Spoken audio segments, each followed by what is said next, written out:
अपनात्मा, अब आपके मन में ये आएगा कि पिताजी तो जानी जान थे, उन्होंने तो हमें नहीं आने देना चाहिए था यहाँ पर। पुण्यात्मा, हम इतनी प्रबल इच्छा होगी हमारी, डटे नहीं डटे। एक समय ये दास जूनियर इंजीनियर की नौकरी कर रहा था और वहाँ एक हमारा भी कंस्ट्रक्शन काम था और साथ में एक नहर वालों का भी कंस्ट्रक्शन कार्य था। तो वहाँ एक लड़की मजदूरी कर रही थी। दोपहर के समय वृक्ष के नीचे मजदूर भी बैठे थे, हम भी वहाँ बैठे थे, हम भी अपना खाना ले गए थे, वो खा रहे थे, वो बच्चे भी, वो मजदूर भी खाना खुना खा रहे थे। और एक लड़की रो रही थी बुरी तरह। उसके दो बच्चे थे, एक तो वहाँ नीचे सो रहा था मिट्टी में और एक को उसने वृक्ष के टांग रखा था, एक कपड़े में बांध कर, जैसे पालना सा बना देती है। उससे पूछा कि बहन क्यों रो रही है तू, क्या बात है, ना खाना खाया आपने? उसने बताया कि मैं एक बहुत बड़े धनी बाप की बेटी थी और मैंने अपने कर्म आप फोड़ लिए, जिसके आज मैं विवाह किया है, मैंने अपनी मर्जी से विवाह किया है और ये हमारे वहां नौकर था और मैं इसके जाल में फंस गई। मेरे माता पिता ने मुझे खूब समझाया, बेटा बहुत दुख पावेगी और हम ब्याह ही तो करना है, हम कर देंगे, तेरा अच्छी तरह करेंगे, अपनी देख रेख में रखेंगे। लेकिन मैं कतई नहीं मानी, मैं इतना आसक्त होगी इस दुष्ट व्यक्ति पे। अब तो रो रही थी वो अपने कर्मा ने और मैं रात को भाग गई थोड़ा बहुत जेवर गहना लेकर घर से और इतनी दूर आ गए कि हमारे माता पिता को हमने बताया भी नहीं, पता भी नहीं चलने दिया।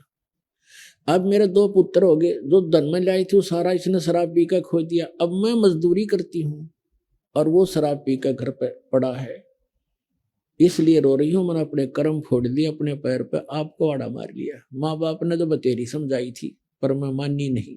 तब परमात्मा की ये कथा दास को याद आई कि हमने भी ऐसे अपने पैर पे को आड़ा मार रखा है, हम डटे नहीं डटे और ऐसे ही फिर बाद में कष्ट उठाने ही पड़ते हैं। अब वो दयालु उस पिता से भी दयालु अब कह रहा है, बेटे बच्चों तुम फिर आ जाओ यहाँ पर, हमें फिर वापस आने का एक तरीका बता रहा है। तो अब जो प्रसंग चल रहा है उसको पूरा करते हैं। उसके बाद क्या हुआ, अब इन तीनों का विवाह करना कंपलसरी था।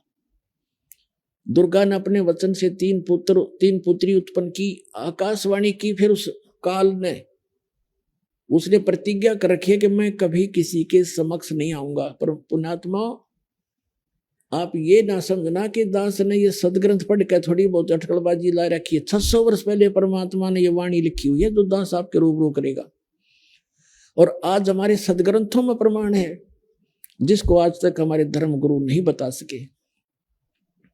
श्रीमद् भगवत गीता अध्याय नंबर 7 के श्लोक 24 और 25 में ये गीता ज्ञानदाता यही ये काल है, हमेशा ये गुप्त रहता है।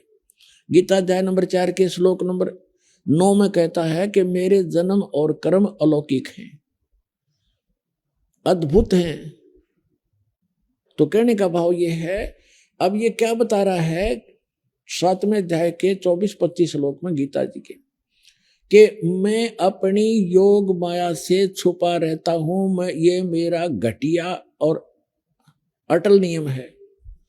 मैं कभी किसी के समक्ष अपने वास्तविक रूप में नहीं आता। और ये जन समुदाय अबुद्ध यानी बेबुद्धि के, मंदबुद्धि के लोग मुझे कृष्ण मान रहे होंगे।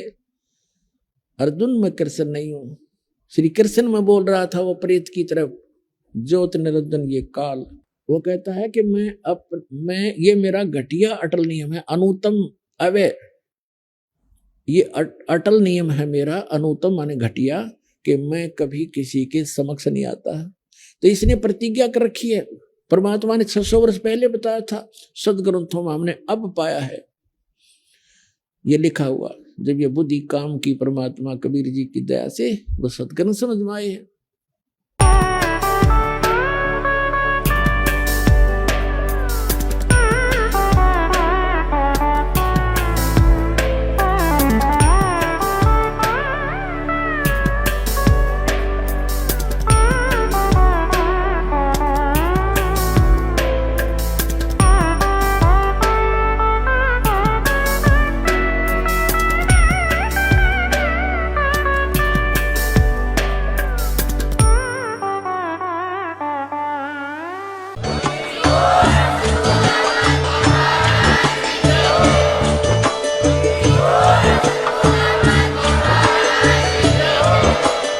आप सुन रहे थे जगत गुरु तत्वदर्शी संत रामपाल जी महाराज जी के मंगल प्रवचन। अधिक जानकारी के लिए विजिट कीजिए हमारी वेबसाइट www.jagatgururampalji.org।